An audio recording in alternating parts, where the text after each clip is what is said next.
Hey guys, it's your wingman Sky, and today I'm bringing you a very simple guide to a handful of maneuvers you can work on to be better than 99% of all the pilots out there. I'll break it down into the 3 stages of a dogfight. Pursuit, where you have the first mover advantage. Dogfight neutral, where neither of you have the advantage and you're maneuvering to try to gain an advantage. And finally, defense, where your opponent has a first mover advantage and is behind you trying to lock on. Without further ado, let's discuss a few things you can do to secure a quick kill shot when you've gained the first mover advantage on your opponent. Being able to follow your opponent's maneuvers and quickly secure a kill shot in pursuit is something that comes with practice. One of the keys is being able to recognize and follow a defensive maneuver. Once you recognize that your opponent's burned a defensive maneuver and followed it successfully, you'll know that your opponent is more vulnerable to a lock-on missile. One of the biggest follies of inexperienced pilots is believing that dogfighting is about outturning your opponent. That's the lowest level of dogfight psychology.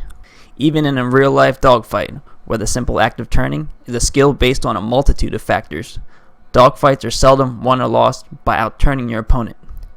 Dogfights happen in 3 dimensions. You should take advantage of all possible angles to maneuver behind your opponent for fast, effective kill shots. Get out of the mentality of trying to simply turn behind your opponent. Here's a very common maneuver you'll see used by pilots on defense. It's a maneuver termed circle jerking by the battlefield dogfight community. If your opponent wants to horizontal loop all day just outside of your line of fire, try a downward defensive spiral. You'll be able to cut right into their loop from below for a quick and effective kill shot. Sometimes an opponent will get wise to you and try to turn towards you and close the distance so they can turn out of your field of view. Here, I counter this by diving to the ground just beneath his line of sight and then reacquiring his tail from below to get a fast kill shot. Now let's discuss some things you can do to gain an advantage in a dogfight neutral situation where neither you nor your opponent have the advantage. The most common dogfight neutral situation is the head-on, and if you watched any of my other videos, you already know how I feel about the head-on. Try to get out of your comfort zone and find other ways to engage your opponent.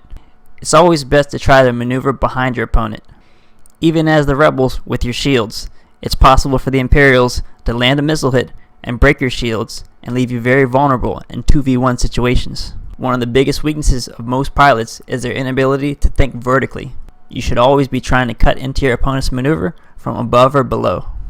One of the easiest tactics you can try to gain an advantage on your opponent is to fly away and then come back and reacquire your opponent in a more advantageous angle.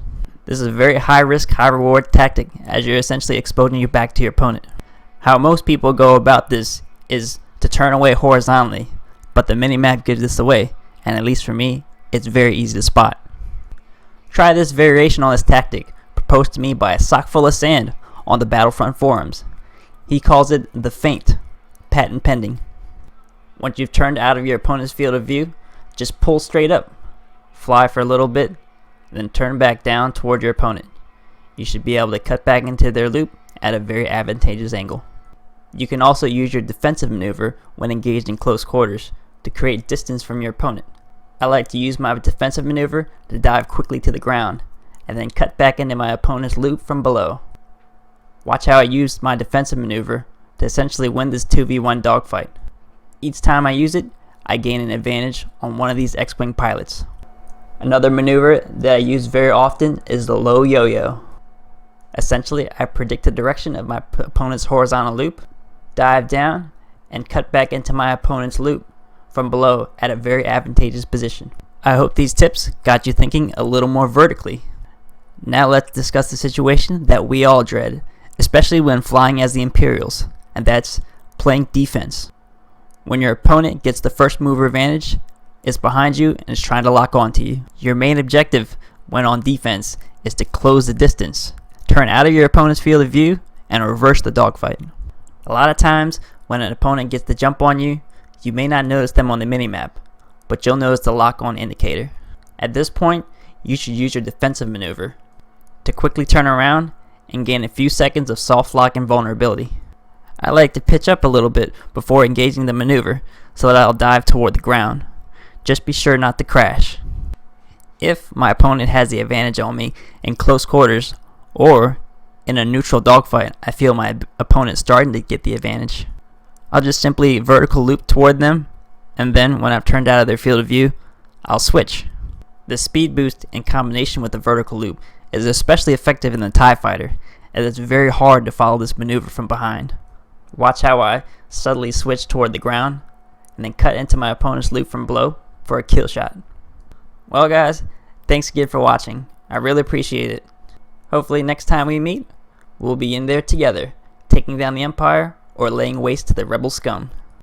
If you haven't already, please subscribe, as it would mean a lot to me. As always, thanks for watching, and I'll see you in the next one.